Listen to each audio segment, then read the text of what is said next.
Hi, you're listening to She Shield, your one-stop pod for all topics personal safety. I'm your host, Sofia, and my goal is to help educate women and men on concealed carry, martial arts, and all topics self-defense. This episode is brought to you by Big Tex Ordnance, your soon-to-be favorite retailer for all of your firearms needs. BTO believes in only selling high-quality gear for responsibly armed citizens, as well as providing pre- and post-sale support. BTO values firearms training and supports firearms instructors nationwide. They even pay for their staff to train with high-level instructors to ensure that when you as the consumer reach out, you are taken care of.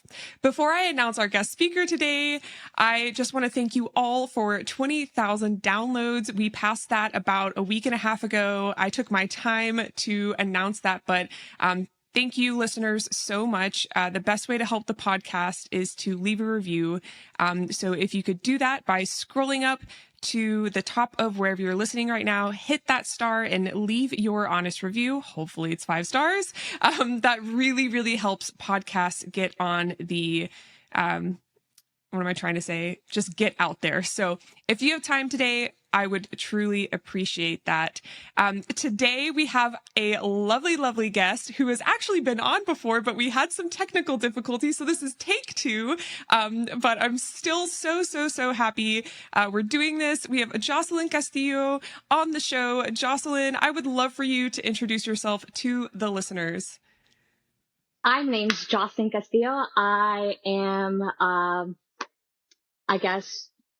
professionally, I am an engineer where I work with our company's fixed asset integrity program. And outside of that, I do Brazilian Jiu-Jitsu. I have been practicing for about a little over 11 years now. I am a brown belt. And I also am a I guess you would say novice firearms enthusiast. And yeah, that's it. I'm sure it's hard to keep track because you do so many things. But yes, the firearms industry is kind of how I found you. And then I clicked on your page and I was like, oh my gosh, she does jiu-jitsu. And not only just does jiu-jitsu, you take it seriously. So we need more women like you in this community. And I'm honored to have met you and to have taken some of your incredibly precious time today on this episode. We have some incredible topics we're going to discuss today. I don't typically throw this out there before we start the episode, but I've been actually inspired by the way the Concealed Carry podcast with Riley Bowman and Jacob Paulson do their episodes. They like to kind of discuss the topic beforehand, and I think it's a nice little precursor. Speaking of, they just released season 9, episode 27, with me as the guest speaker. If you guys have a moment, go check it out. There are so many other incredible episodes there, but that one was a lot of fun if you want to hear me stammer through the questions that Riley threw my way. So all of that to say, today we will be talking about Jocelyn's journey in jiu-jitsu. I'm incredibly excited to hear her story on how she went from a hobbyist to a competitor, and then also kind of how she started getting into firearms and how that world has been kind of bridged for her in the process. So starting out, Jocelyn, I would love to know your origin story. When did you start jiu-jitsu? Why did you start? And then where have you gone from there? Well, I started jiu-jitsu, I think late 2012. It's kind of a funny story. I had, well, I guess first off, I had some friends that did jiu-jitsu, but, so I knew about it beforehand. I just never tried it before. And it wasn't until I guess full disclaimer, I'm a bit of a nerd. So, I had to say it because of where this kind of led me to. So I had gone to a, comic book convention of all places. And it was the first time that they were having this particular one here in Houston. And one of the guest speakers, that was attending, his name is Jason David Frank. And at the time, well, I guess, so Jason David Frank, I grew up watching him in the Power Rangers. That's awesome. And he was a Green Ranger. So, at the time he was doing, martial arts, mixed martial arts, fights. So he was an MMA fighter. He did jiu-jitsu, Muay Thai and all that. And so, He usually would bring a massive crowd at all his events. And I guess maybe there wasn't a great marketing team or whatever for the entire event. So there was a small turnout. And so there was a small group of us, or at least smaller, relatively speaking. And so he had his Q&A, he had his panel. And after the fact, he was like, oh, there's a few of us. We can actually go to the side in this open area and I can show you guys a few Muay Thai moves, right? And so he paired us all up and he was going from person to person, correcting people. And when it came around to me, he asked me, oh, do you train? And it was very genuine and very like nonchalant. And I was like, oh, no, I don't. And he's just like, are you sure? Because I know some people tend to lie about their training. But I told him, yeah, I don't train. And he's like, well, it looks like you train. And then that's when I kind of had that spark of maybe I might be good at this. Maybe I should check it out. And so after that, I kind of got curious and then I started looking at academies near me. And, I had a friend, from one that was local to me reach out and he said, hey, come check it out. I tried every single class that I could. I did jiu-jitsu, MMA training, and every single class that I could take. And I instantly fell in love with it. And I've pretty much been training ever since. And, yeah, that's kind of like what got me started. And I just kind of did it as a hobby. I did like the self-defense aspect of it. So that's what kind of kept me into it. So I had already made the decision to sign up or to that it was something that I wanted to do, but it wasn't, I had like maybe like a month gap before I actually made it official. And then, my older brother was actually on a date and he had been, they tried to mug him in his date. Oh my And so, goodness. when he obviously took care of, the young lady that he was with. Okay.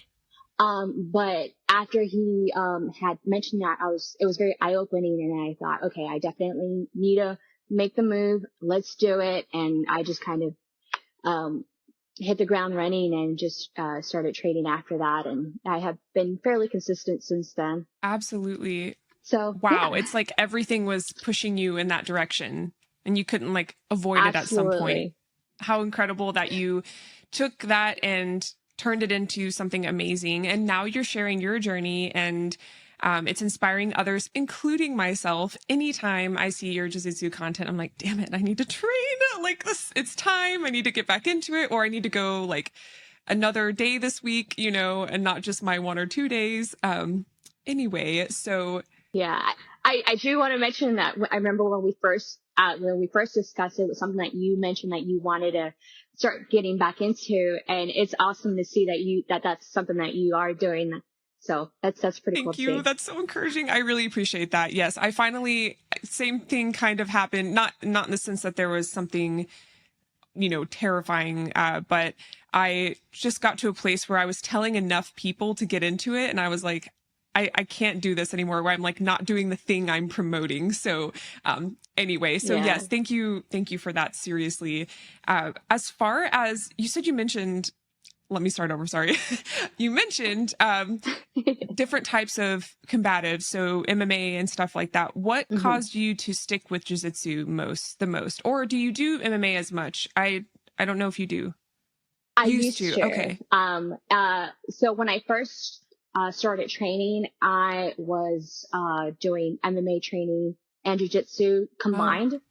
And I did have the aspiration to do at least like one amateur fight, ooh, just kind of cross it off my bucket yeah. list. Unfortunately, I didn't get a chance to do Okay. that.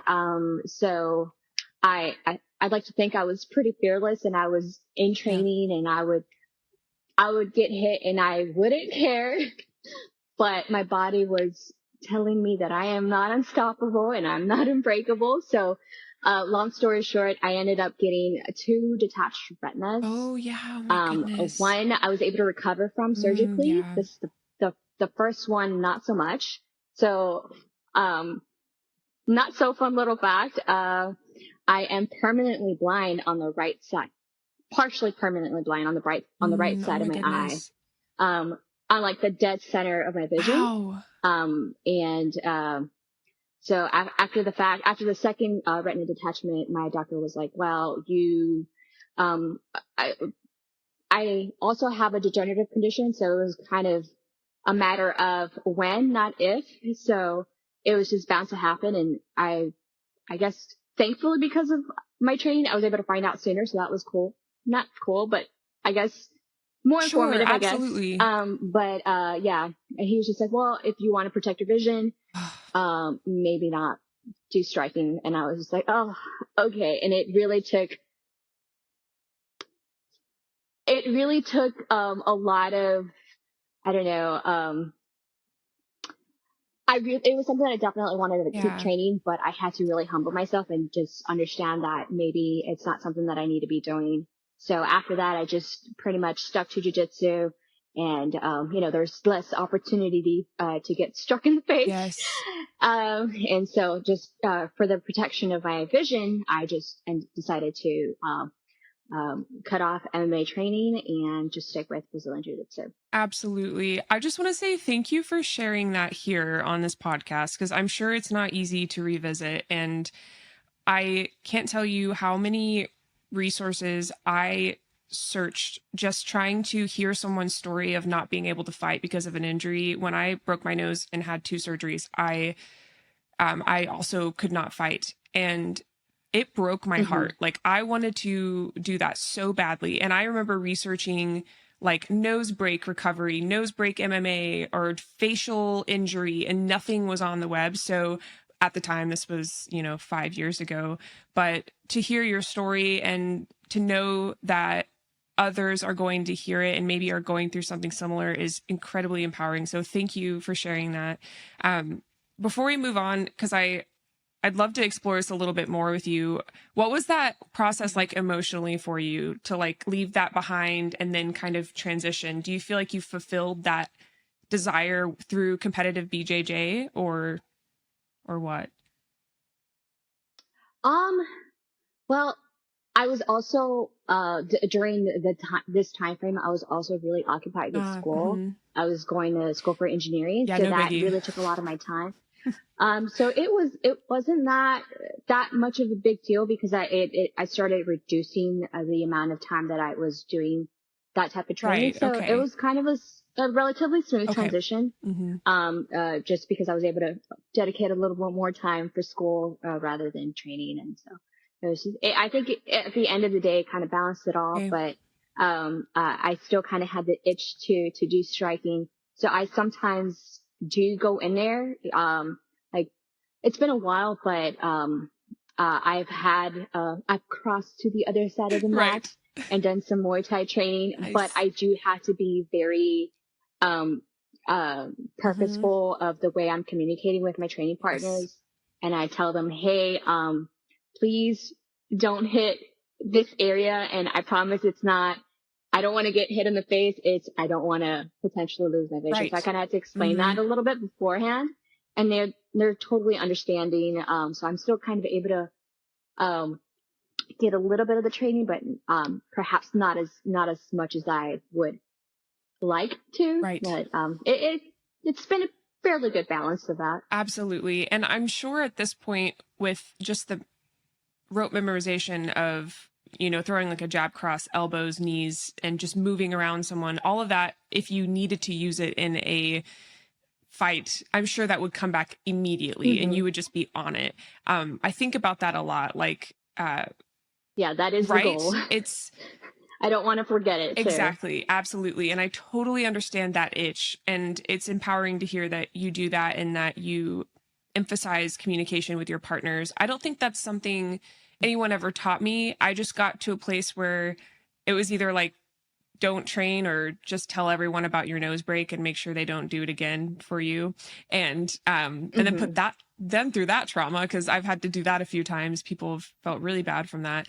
Um, do you ever feel nervous in that process, or is it something that you just you've done enough now where you're like, it's no biggie for me to tell someone to be careful with me?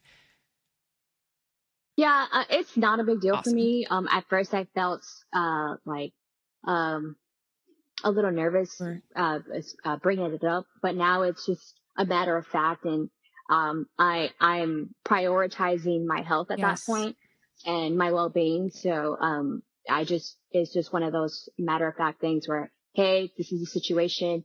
If I would really appreciate it if, XYZ, and they're super understanding. And at this point, a lot of my training partners kind of know that Mm-hmm. history. So they're pretty mindful of that. So that's been pretty good. Absolutely. That's exciting. In fact, this just happened the other night, so I want to tell you about this. This really sweet girl, her white belt is like almost brown from like how long she's had it. And she has like all these stripes. My white belt was like not as Time for an saying, upgrade. oh, right. I know. I'm just like waiting. Like the clock is just ticking. She's about to get her blue belt. But, I think she is based on like how I know they promote at my gym. And, she came up to me all excited and she was like, let's do this. Let's roll. And I was like, oh no, it's okay. Like I only roll with this one person because she has to wear this like helmet. And I hold up the helmet and she was like, okay. And like grabs it and just puts it on. And she's like, let's do this. And I was like, oh my God. So I like rolled with like a new person and I didn't realize like other people would be open to doing that for me. But it's incredible how like the community has come together and like, another woman was like, I'll put that on for you, right? Like we can roll with that. Like, I don't mind because I can't just wear it. They have to wear it too. Otherwise there's like really hard plastic on mine. So if it hits their face, it could harm them. So I don't like ask people to roll with me unless they have protection as well. Yeah. All that to say, I love that you said everyone around you kind of knows it and that it's easy to communicate that now. It says a lot about like the jiu-jitsu community, which is like, such a thing. And like, if you know kind of thing. But yes. Absolutely. So speaking of, I'm not trying to take over here, but that did just happen last night. So it's fresh on my mind. I'd love to know when you started getting curious about competition and what that looks like. And for those that don't know, what belt are you right now? I am a brown belt. I was promoted back in December. That's incredible. That's awesome. I wanted to make sure you said it because I don't know if we've said it, just to show how truly dedicated you are. I mean, you don't just like end up with the jiu-jitsu brown belt. You don't just end up with one unless you buy one off of, the internets, but, incredibly impressive. So anyway, take it away. Tell us your story. Thank you. Absolutely. I'm so sorry. What was the question? How did you go from, like the hobbyist part of jiu-jitsu to your competitive journey? Oh, okay. Yeah. So, well, I did compete a few times as a blue belt. And then that was around the time that I was going to school. So I didn't really prioritize that. Obviously school was my main priority at the time. But once I graduated, I had, more flexibility to, train more with that purpose. I started, competing more as a, purple belt. And the first year that I started engaging more in competition, it wasn't the greatest. I lost a lot and, I, learned from a lot of my losses. There was a lot of things that I needed to account for, more, in terms of like, point systems and also mentally speaking. So before I started competing, I didn't really train, with the point system in mind because that's how you can win in a competition. And, you could either win via, points or you can win via submission, and submission pretty much, outranks any points so you could have like 15-0, but then if the other person has a submission like that the person that does the submission is the clear winner at that point. So that's just two ways that you can win a competition. Yes. So I didn't really think about it when I first started training regarding the point system, and I started being more mindful of that when I was training. And just making sure that, when I got into a position, I made sure that that I held a position as well as, securing the position. And that is something that I worked on. And then along that, I also worked on my I guess my mental on the mental aspect of that. Like, I remember when I first started getting into it again, I would straight up have anxiety attacks on the mat. Yeah. And I didn't realize, essentially my body was shutting down. I would lose circulation on my fingers. I would lose circulation on my toes. I would lose my hearing, and then sometimes my vision would start blocking out. Mind you, this is without being in a submission, caught in a choke, or Right. anything like that. I remember, I was actually on the bottom one time, and I looked up at my fingers and I wiggled them around, and cause in my mind I was just like, okay, I'm just checking that my fingers are there. Right. And I'm like, okay, yeah, they're there. I just can't feel them. And in my mind, it was just something that I internalized. But after the fact, one of my coaches was like, hey, what was this about? And I was like, oh, I was checking if I could feel my fingers, or like if my fingers were still there. Obviously I knew they were there, but it was just in the moment, I was just kind of, dealing with that. And I described what I was, experiencing at the time. And he was just like, oh, your body is going on a fight or flight mode. And on top of that fight or flight mode, there's also freezing, and it's essentially what my body was doing. I was going on full survival mode and like rushing all the blood from basically to my main, to my core, essentially. And so, I didn't like that feeling. In terms of self-defense purposes, if you're ever in a situation like that, I kind of correlated that feeling to, God forbid, if I were ever in a situation in the real world, I wouldn't want to just shut down and, freeze. Right. So because I didn't like that feeling, I decided, well, it's very uncomfortable, but I want to do this so that I can work my way out of that zone. Essentially, be able to, stay in the game, mentally speaking. And, I've done it, often enough to where I'm able to, I mean, it's still kind of occurs where I get the jitters, and I think everybody does. But at this point, I think I'm, better at managing it, and I'm able to have fun at this point. And I also remind myself, like, I go in there with more of a gratitude, mindset, where I get to do this, and, it's a process that I'm enjoying now. And so, it's been a journey. Absolutely. But, I like where it's heading and where I'm at now. Wonderful, truly. And, I'd love, as far as, the progress you've made, not that you've had those moments, but it sounds like you've found a solution. And as far as the timeline goes between the first freeze and now you enjoying it, what does that timeline look like? So, I started competing more often back in like 2022. This was, after I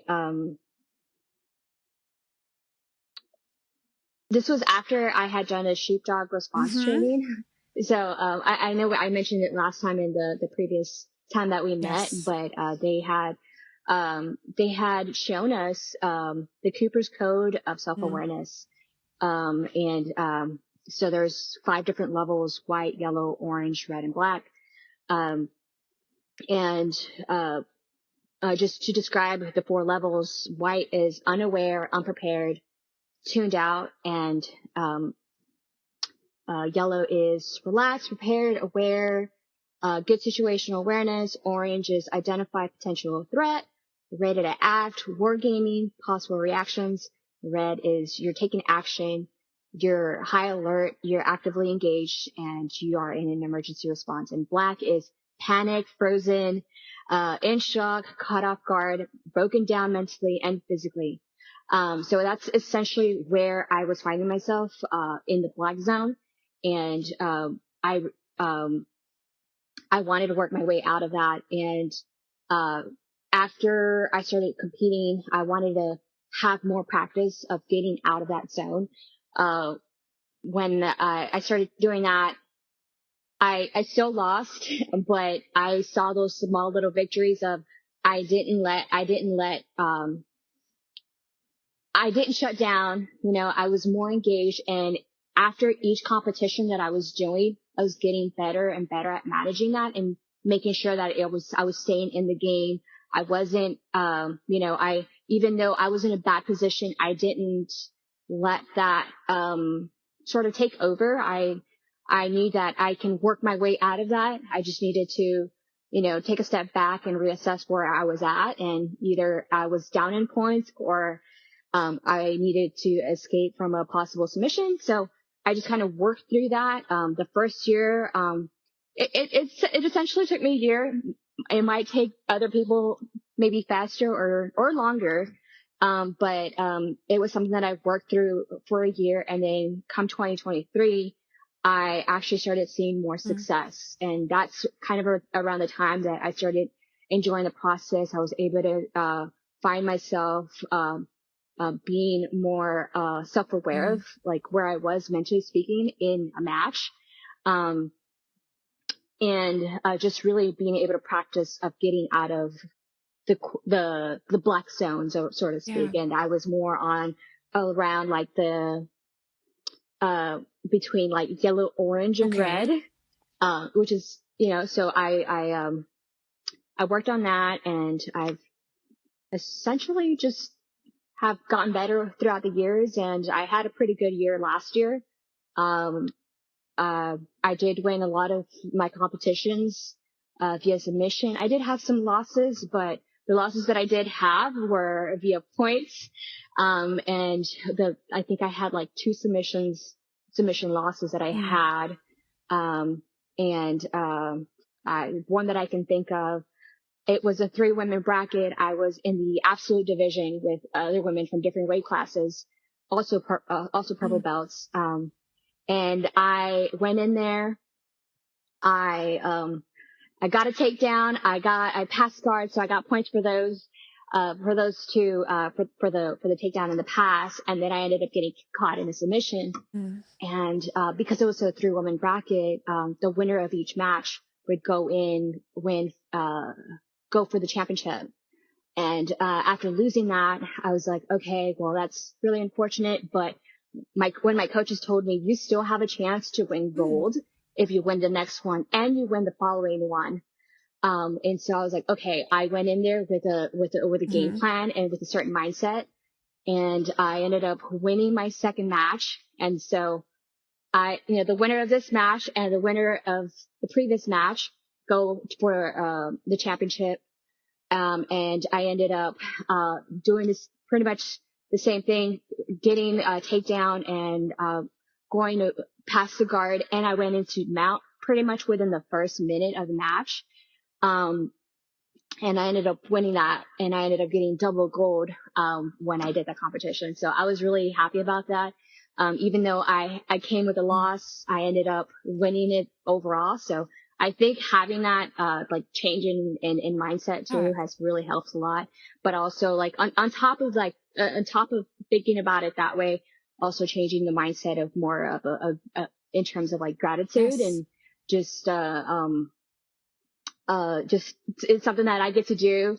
And I'm, like really grateful that I get to compete in this sport. I think that's also really been helpful and, has been, a great part of my journey of, Oh my gosh.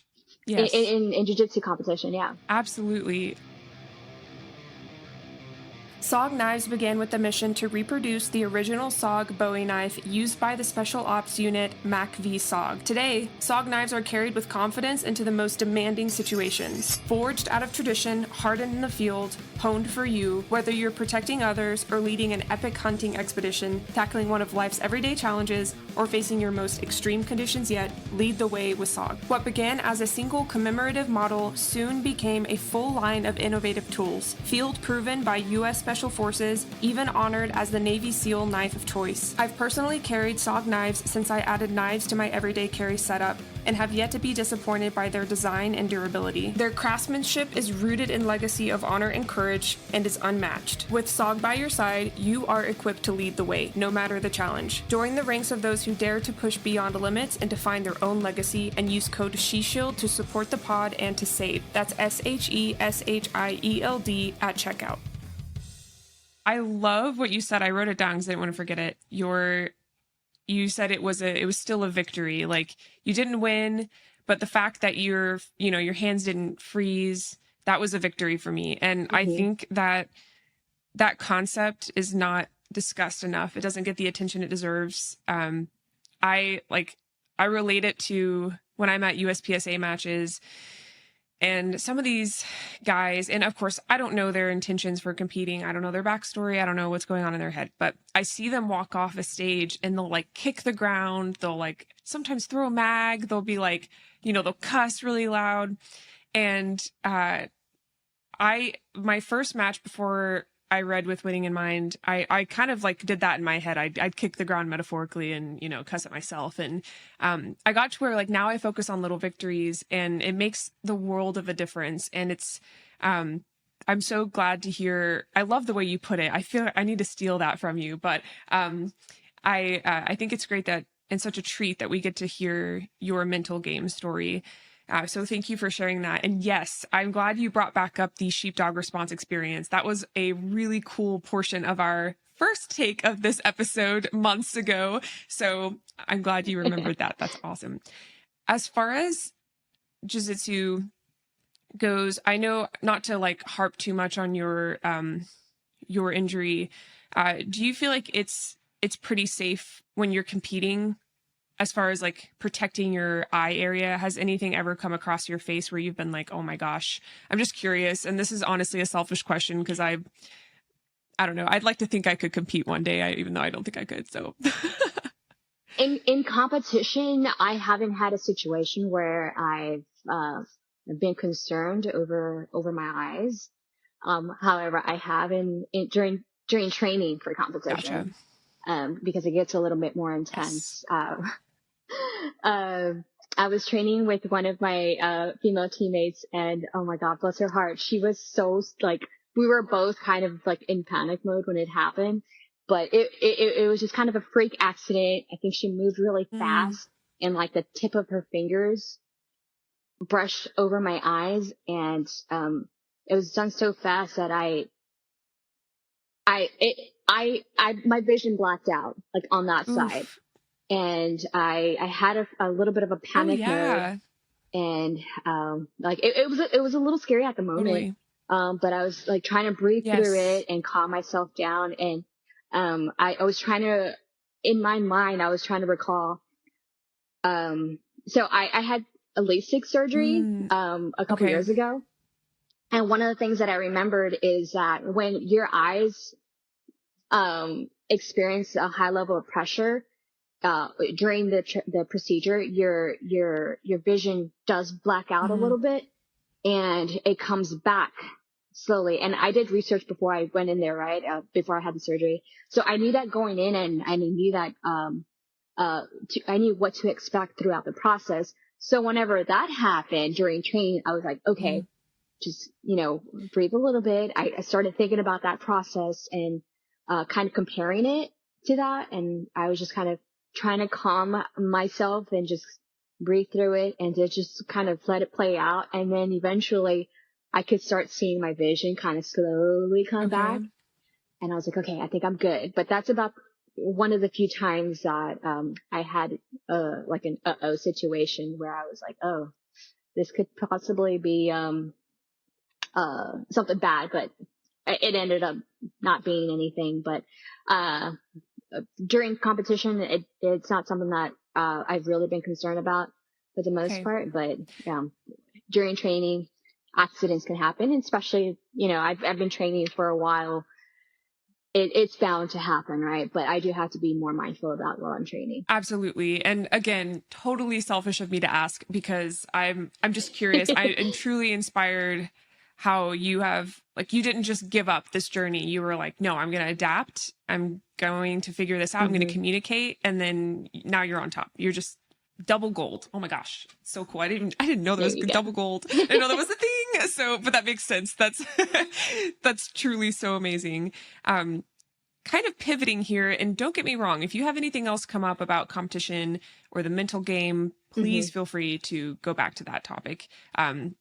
So as far as how you, just based on your social media, you like to encourage others, from what I can see and observe, to become serious about their self-defense journey. So how have you kind of adapted jiu-jitsu for your personal self-defense? And I just want to clarify, obviously jiu-jitsu is, incredible for self-defense, but past that, like, are there things that you do in training? Are there certain moves that you emphasize and really do a ton of repetitions for because they're more applicable to self-defense, or are you mostly competition focused? I just asked like 5 questions, so just pick one of those and let's go.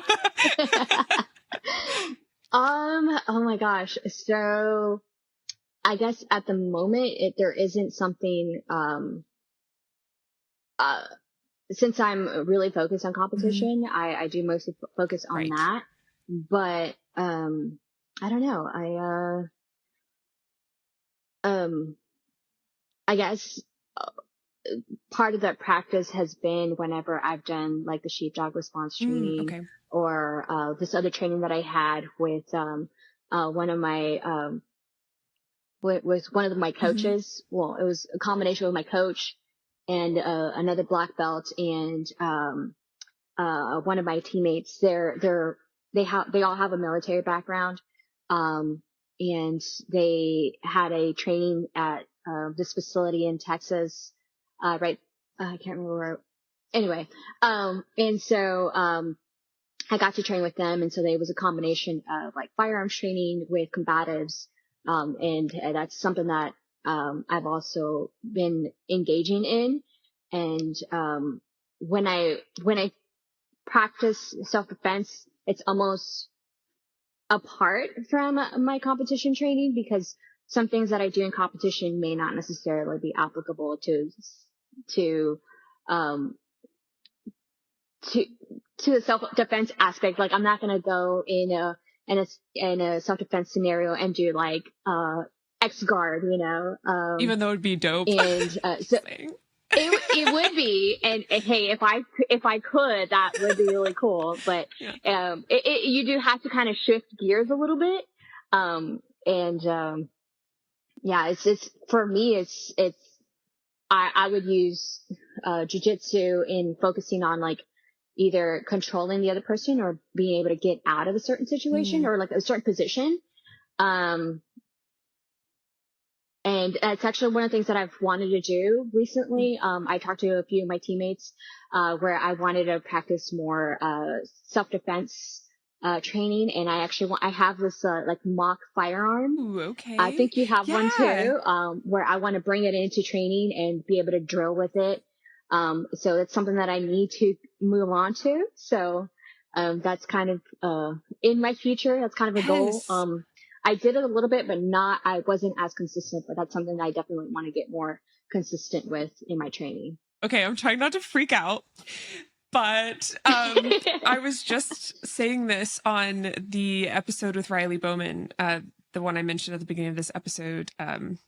And I was telling him how there are not enough women, including myself. I need to do my work and become one of those women in the industry that are bridging the gap between rolling and shooting, like that weapons-based entanglement gap. And, and you know what? It could totally be a lack of knowledge on my part. I feel the need to say this, that like there may be other people out there and I just haven't met them. I haven't seen their content. I don't know where they are. But you would shine. Like oh my gosh, like, yes, please do that. If you ever, oh my Thank God, yeah. you. And if you can get into an extreme close quarter concepts course by Craig Douglas, it just depends on like where you're at. That would Hmm. be an excellent place to do that. He's not the only person. He has an entire team, the Shivworks Collective. Also, if you find one you want to go to, let me know and I will come to that one too. And then we can go together and Okay. I would be beside myself. But anyway, if you want to do that, but yes, getting an inert pistol, throwing it in your waistband and then seeing how that changes things, just that alone is eye-opening. And then you get to where you're like, you start asking yourself questions of like, oh yeah, what do I do from here? And then you can take those questions with you to a course once you get there. And that's much better than just jumping in like I did, although you can do that as well. But yeah, good for you. That is so exciting. Yeah, that's awesome. Thank you. Absolutely. So since we're kind of pivoting naturally here to, I didn't even need to say that, but I did, to the firearms talk, what got you interested in that? Firstly, I'll give you one question first. Okay, so what got me into firearms? So um, I guess I shot my first firearm when I was probably like 21, and that was pretty much about it. And uh, I didn't really get back into it until years later. Um, uh, my my my boyfriend for the longest time wanted to get me to start carrying a firearm, but I was kind of hesitant about it, and it wasn't until I was followed in my vehicle twice before, and thankfully I was able to get out of the situation. But at the moment, I thought, oh my gosh, I'm gonna get kidnapped, or I don't know what their intention is, but it doesn't feel like it's a good intention. Um, so after I had two scenarios like that in a matter of 3 months apart, I was like, okay, I definitely need to start carrying a firearm. And I didn't really carry on my body. I just, like carried, in my vehicle, cause that's something that you can do in Texas. Right. um, I really carried it in my vehicle, and that was pretty much the extent of it. It was just kind of like sitting right there. And it wasn't until I like had another face-to-face encounter with somebody, where I was like, okay, well, and again, it didn't escalate to anything, but it could have potentially been something. And that's when I made the realization where, okay, maybe I need to not just carry it with me in my vehicle. Maybe I need to carry it on my body. So I started transitioning into carrying on my body. And after that, I figured that I need to be more skilled in being able to carry it on my body. So I wanted to learn more, and that kind of naturally had a natural progression of having more firearms training, and that's kind of where that led me to do like sheepdog response training. I also went to the WAF facility as well in Very Florida. nice. It's where our family is trained. And I started kind of getting more into that type of training, just so that I could be more well equipped and more confident in the way that I carry on my day-to-day basis. So that's kind of what my journey has been in firearms. Yes, thank you seriously for sharing that again with your vulnerability. I so sorry you had a couple situations that encouraged you. I hate that's not the word. I guess encouraged. Yeah. Is it negative reinforcement? What is it? Or positive reinforcement? I can't remember. No, it's negative reinforcement. Yeah. I don't know. I'm trying to find the right word here to kind of start your journey with firearms. As far as your experience getting into it, what were some resources that were really big for you that helped you out between like social media, blogs, instructors around you? So,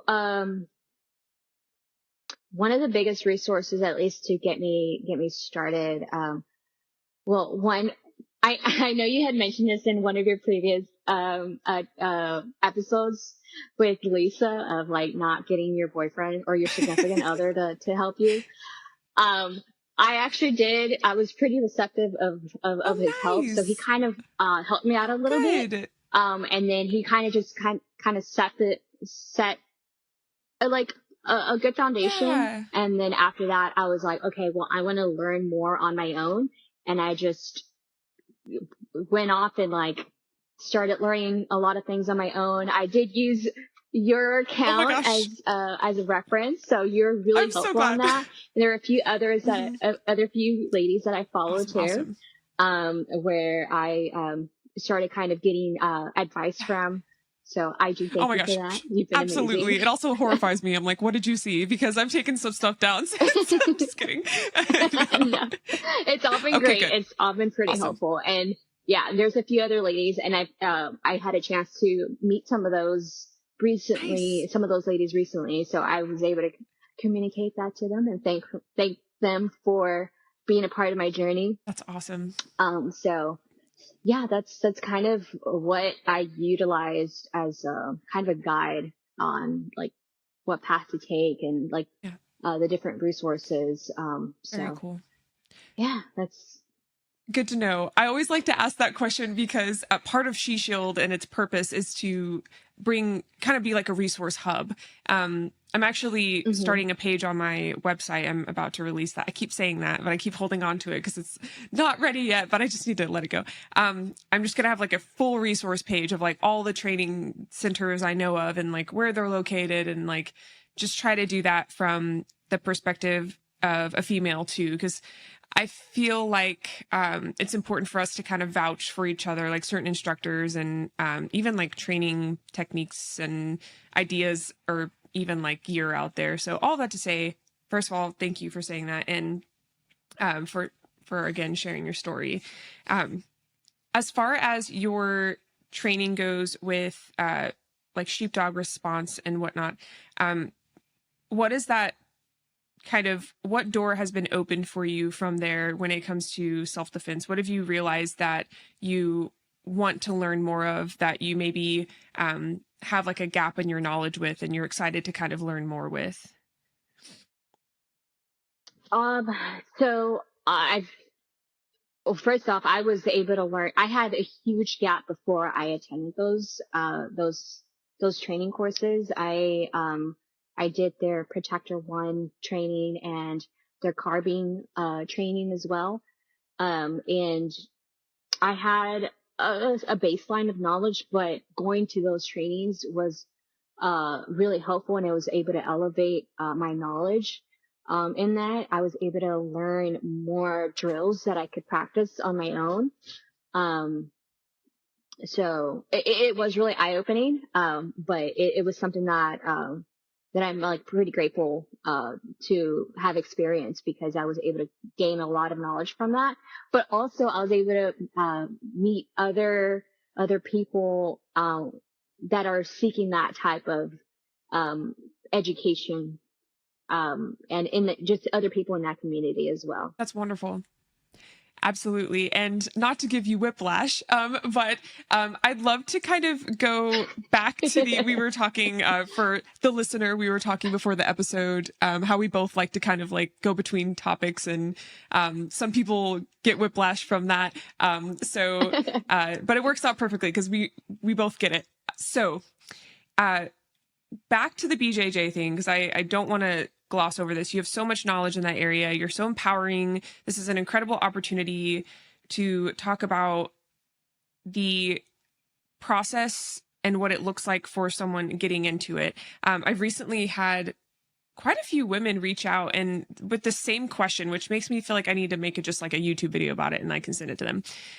But it's like, should I do MMA or Muay Thai or Jiu-Jitsu or Krav? And I'm always like, oh my gosh, like I have to think every single time, because typically I say like, it kind of depends on like what those places are like go check those places out. First of all, like not every gym is equal. I'd rather go to a really good Krav gym than go to like a really just like bad BJJ gym instructors, the community, the, etiquette, all that stuff. So that's like one of the things I mentioned. But if someone were to come to you with that question, what would you say? We'll start there. Well, I think I'm a little biased, but I would say jiu-jitsu, hands down jiu-jitsu. I think as women, we, unfortunately, there have been women that have, had, previous assaults or been victims of assaults. And I think, and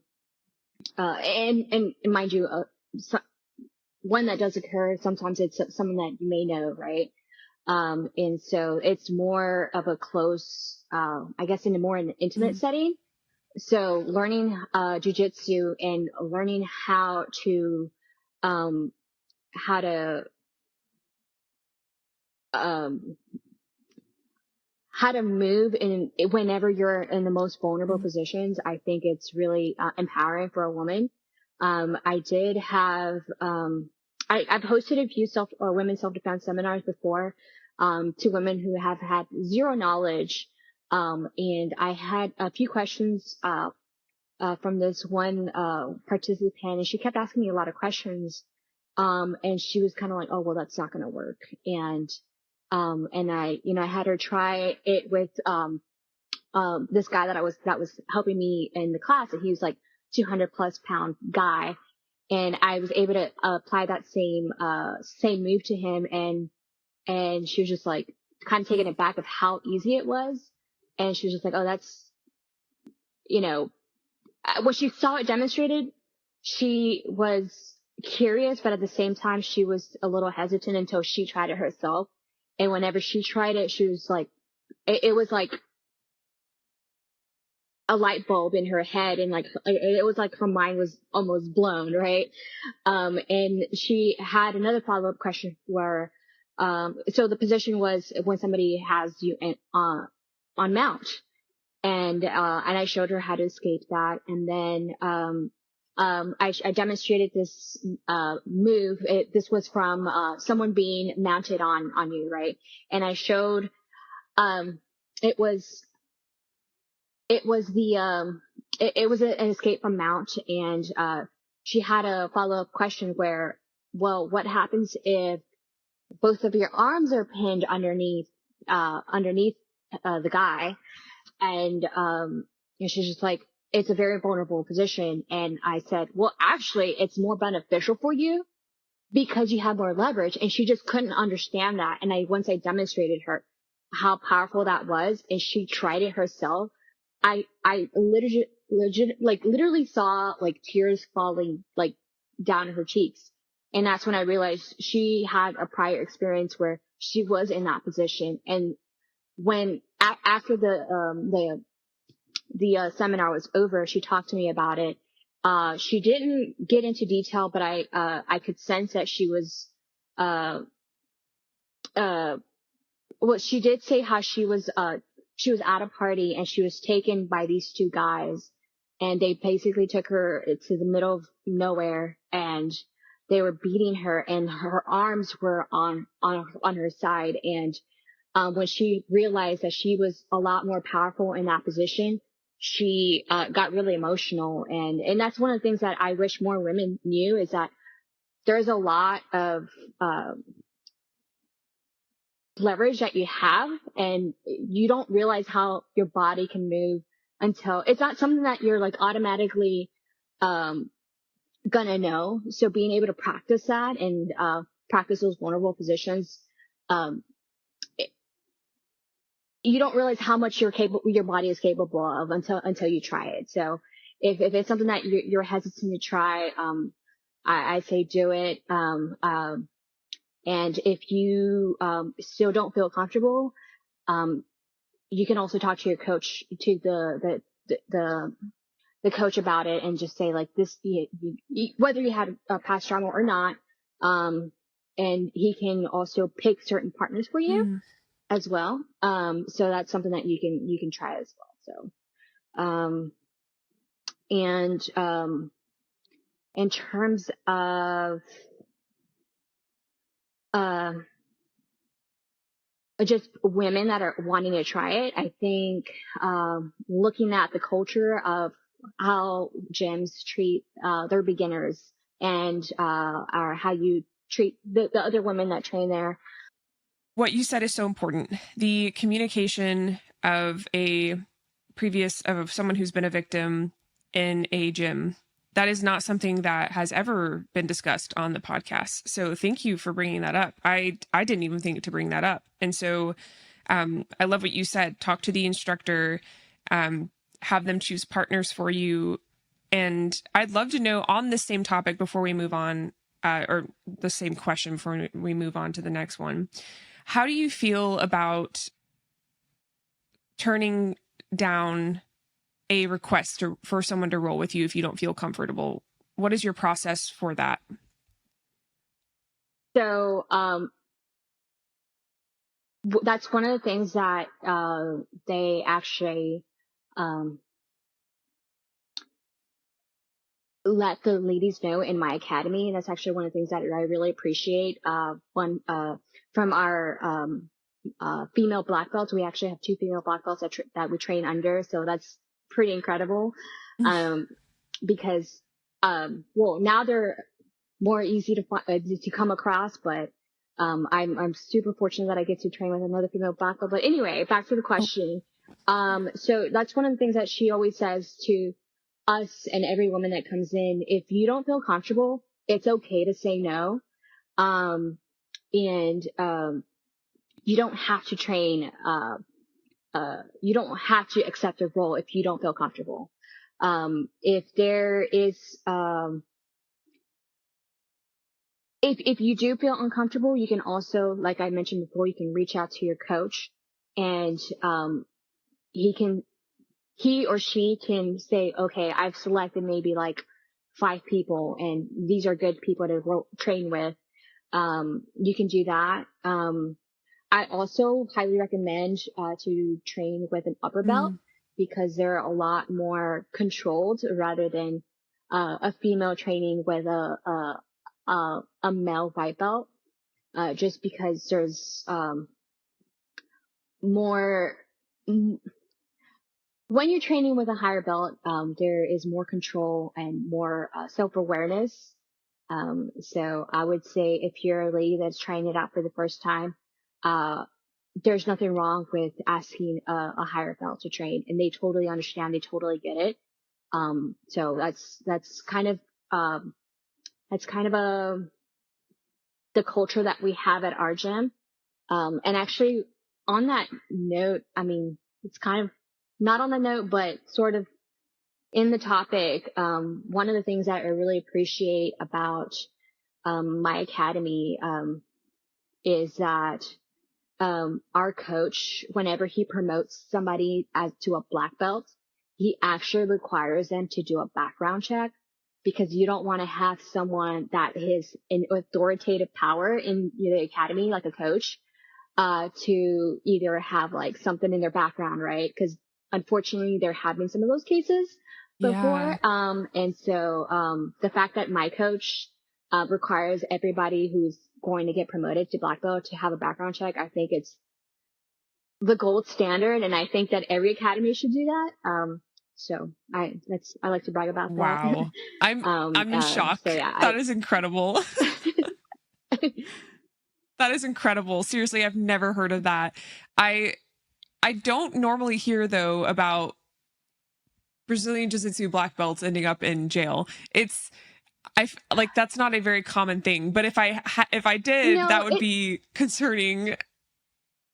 Right. Yes. And that's the thing. It's like all walks of life, Yes. Can train under, can train jiu-jitsu, and you never know who's going to be training, right?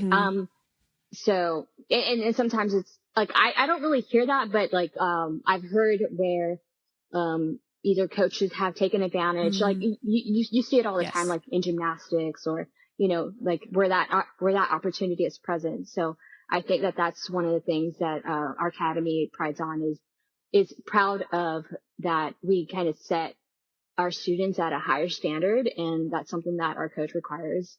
So, Yeah. Absolutely. Absolutely. So, yes, this is a topic so far that I have actually only presented on 2 episodes, one with Andrew Henry of Henry Holsters, and now with you about the position, the authoritative position that instructors and black belts are put in. Mm-hmm. And for those listening who like aren't familiar with this, even if there's a black belt in the gym and they're not instructing, they are seen as like someone to go ask questions to, and they sometimes will walk around and help out. They may even be the kind of like partner for the instructor to show a technique on. So they kind of have this like natural status in the hierarchy. So if you're listening and you're kind of wondering, hopefully that clears that up. So thank you for sharing that firstly. And I actually, I was definitely taken advantage of by an instructor before when I was younger. And I did not realize his intentions until later on when I was older. And I mistook it for a lot of things. And it was a very unhealthy process. And it's been hard to talk about. I'm not going to lie. I was even on a phone call with like an acquaintance not too long ago, and I had told her about it, and it was actually,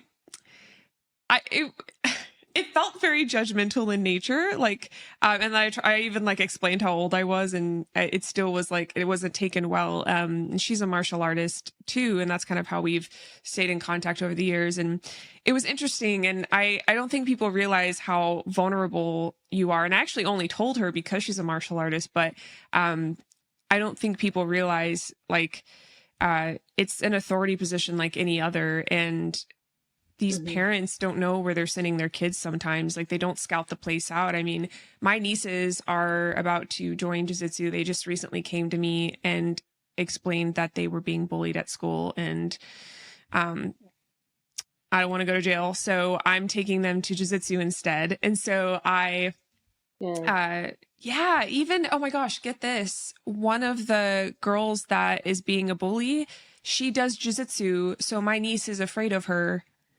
I want to find out where she goes. I'm not even kidding you. I'm like, I'm thinking about digging, because my niece is, and I know I'm obviously, very biased over here, but I don't know how anyone could be mean to her. I mean, she's like so sweet, it hurts. So anyway, that aside, I'm not going to go on a tangent too much right now, but it's really unfortunate when people take advantage of that. Yes, as like a don't mess with me. It's just something to be mindful about. Yeah, and it's so, I'm obviously very anti-bullying, and I really don't like whenever someone uses, you don't want to give someone who has that, sort of like predator type of, not mindset, but just like, but you don't want to give someone more power I know what you're saying. Be able to,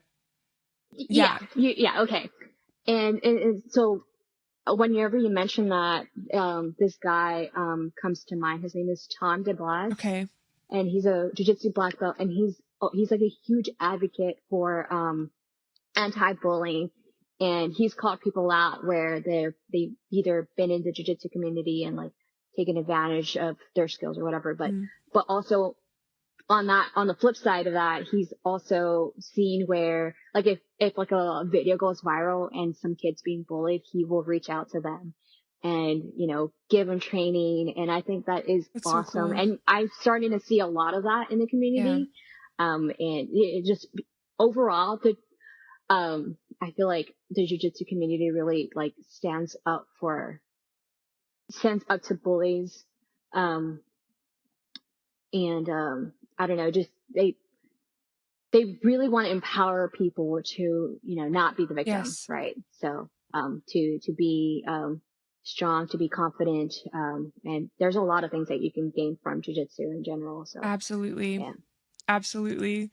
Thank you for sharing that inside perspective. The culture is not really one you would think of unless you go and do it consistently. I've been in it so long that it's normal. And overall, don't get me wrong. Like, I know I mentioned this, but overall, generally speaking, it's a really great culture. Like, I've been to academies across the US. I actually took a trip back in 2021, where I did like a traincation, so to speak. And I like nice. gym hopped to Oh, different, like a so lot of cool. different, jiu-jitsu Yeah. academies. And everywhere I went, it was like a secondary home. Like Oh. it was like, even though I didn't know anybody Mm-hmm. and I was meeting people for the first time, it was like a family. So that's one of the things that I really enjoyed about it. Like I remember I had an internship back when I was in school, and I was, up in Michigan, and I like was like, hey guys, I'm just here to train. And everybody was super nice, super helpful.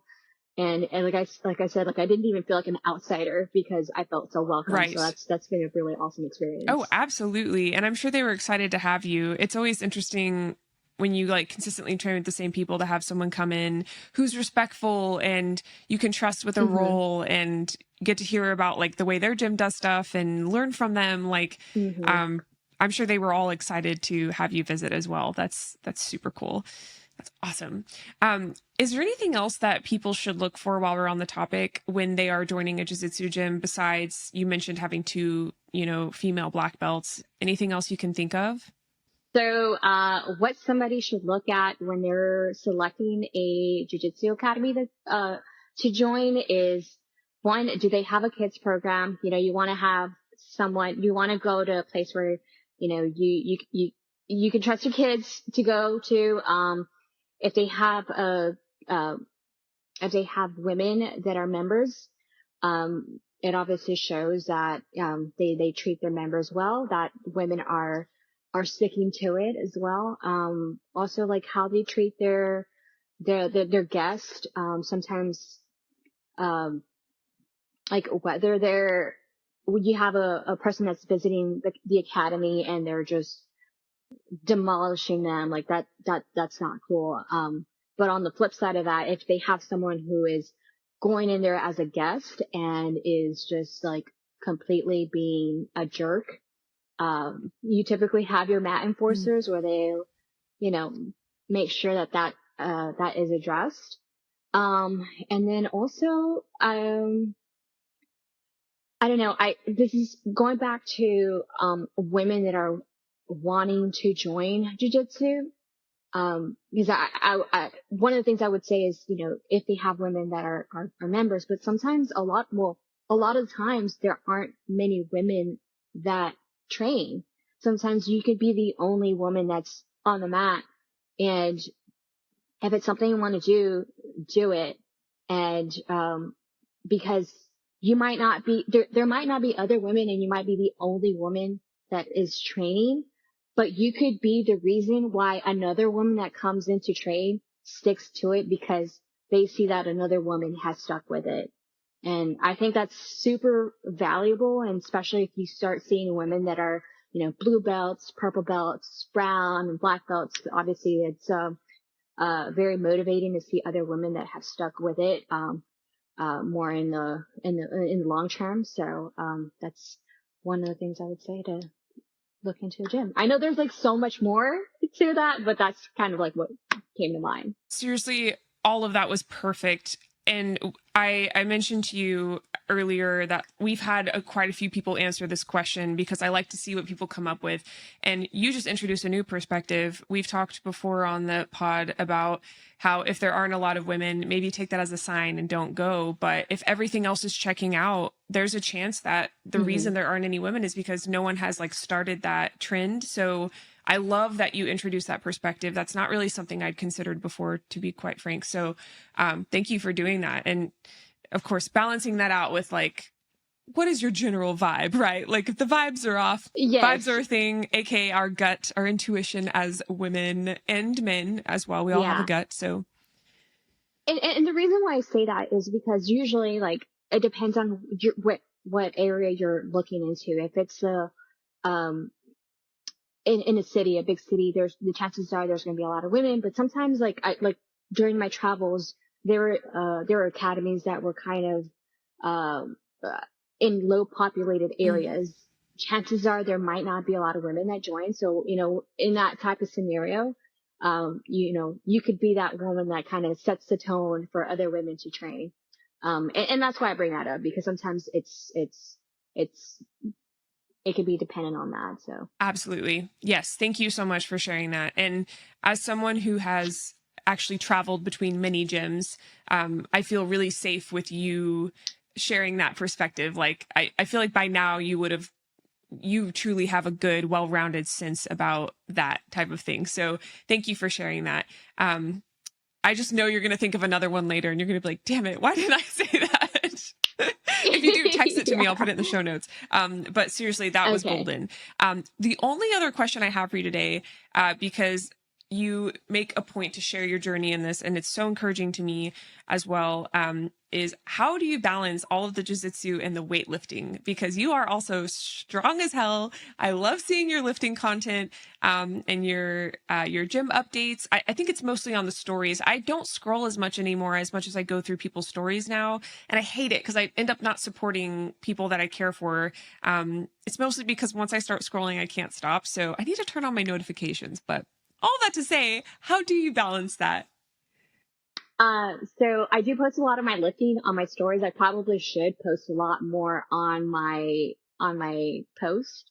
But I'm just kind of like in and out, and I just don't have time to put a post, and I just post it on my story. And the way I balance it, I try to do lifting on the days that I'm not doing jiu-jitsu. But sometimes, if I'm lucky, I'm able to do training, weight training and jiu-jitsu on the same day. But like I said, it's all about a balance. I have to find like, the happy, medium where I could do that. It just depends on also how I'm feeling too. I love to train, all of it, but I also have to be realistic, and I also have to listen to my body. But for the most part, I lift on the days that I'm not training jiu-jitsu. And I recently changed my schedule. I say recently, it's been a few months already, but where I'm going to work out in the mornings. Ooh. And that's been really helpful because that's kind of cleared up my evenings. Yeah. And that's when I've been able to do jiu-jitsu in the evenings as well. So it's really all about, it's a balance. Sometimes I'm just like, I don't know how I do it, but I just, here I am. Absolutely. I am also doing a jiu-jitsu super fight on April 28th. It will be my first super fight as a brown belt. So I'm really excited about that. And on top of that, it will be broadcasted on the UFC Fight Pass. So you'll be able to watch me compete. And I'm really looking forward That's to that. so exciting. And for those that don't know, maybe me, what is a super fight? So it is not an actual fight. Like it's not an MMA fight. It's just strictly jiu-jitsu. And they're gonna have, so I'm gonna have my walkout and all that. And so I'm really excited about that. So yeah, it's gonna be April 28th. And yeah, so super fight, no striking or anything like that. So it's just strictly jiu-jitsu, and it's submission only. And yeah, that's pretty much it. Wonderful, wonderful. Well, thank you for sharing that. And if you're interested, listener, in watching that, I will link it all in the show notes so you can easily access it today. But how exciting. Thank you for sharing that. Yes. And that's incredibly encouraging that you also kind of have to find that balance for yourself. And it's not just like this like innate, perfect thing that comes to you. That's really, it's encouraging to hear. Right now it's easy for me. I just do jiu-jitsu once a week is my minimum. I went from 0. So 1 was like, okay, just get once a weekend. But I'm starting to get to where I'm like, I'm missing so much of the form instruction that like my partner's having to catch me up. And then I don't like making that her responsibility. I also just want to do it more. So I'm trying to get up to 2, and I have to start thinking about like, okay, am I overtraining those days? And all of that stuff is coming back, like from when I used to train like 4 or 5 days a week, which was when I was in my, I don't want to say prime, but in one of the primes of my life, jiu-jitsu, gym, studying, and that's all I had to do. Adulting is fun. So all of that to say, thank you for sharing that. So I am so happy with all the material we covered today. Is there anything that you feel like we left out or anything you would at least like to send the listeners off with? Well, first of all, thank you for having me. Goodness. And if there's anything that I can send the listeners with is don't be afraid to do something that is going to be challenging or do something that scares you, because you'll grow so much from that. That's one of the things that I learned from competition is, it was uncomfortable. I kind of, grew from that. So, if there's anything that you want to get into, go for it. Don't think about it. You're never going to be 100% ready. Just go in there, with that mindset of, you're just going to learn as you go. So that's pretty much all. That's how I wanted to wrap it up, I guess. I love that. Yeah. Beautifully said. Yes. And you are an incredible example of someone that did that. So just, yes, that was a perfect full circle moment. Thank you for coming on. We've been playing episode tag for the last 3 months. Yeah. I think one of us got sick and then one went out of town and then the other one got sick. And, yeah, I'm thankful that you stuck with me and came back on.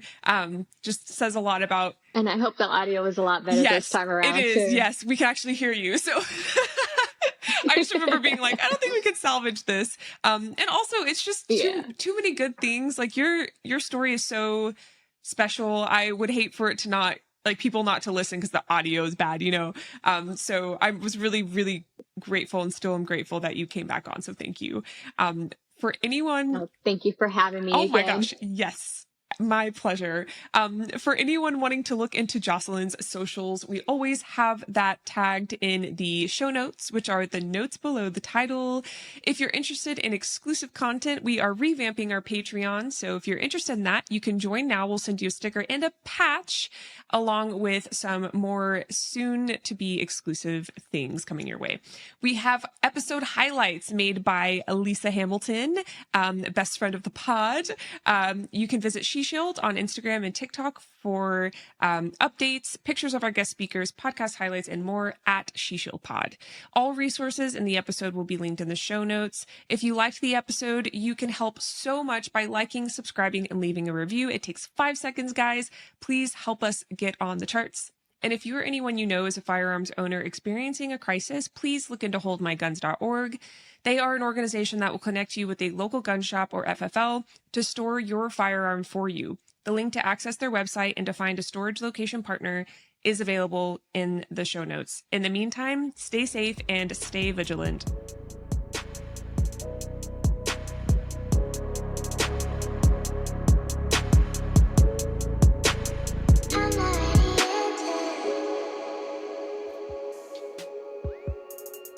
Are you ready to step up your shooting game? Introducing Walkers Incorporated, the pioneers in ear protection for shooting, hunting, and commercial applications. For over 25 years, Walkers has been revolutionizing the industry, ensuring your hearing safety and enhancing your shooting experience. Anytime I'm on the range, indoor or outdoor, I use Walkers ear protection to have crystal clear communication with my fellow shooters. I currently use the Silencer 2.0s and the Razor Slims for my range adventures. Not only does Walkers protect your hearing, but they also protect you. Being able to communicate with others on the range is vital to personal safety. You shouldn't have to sacrifice your safety when the ultimate goal is for overall better self-protection. With Walkers, you'll experience unparalleled comfort, unmatched innovation, and the industry standard in shooting ear protection. Never settle for anything less when it comes to your safety and enjoyment on the range. You can save on Walker's ear protection and support the podcast by using code SHESHIELD. That's SHESHIELD at checkout.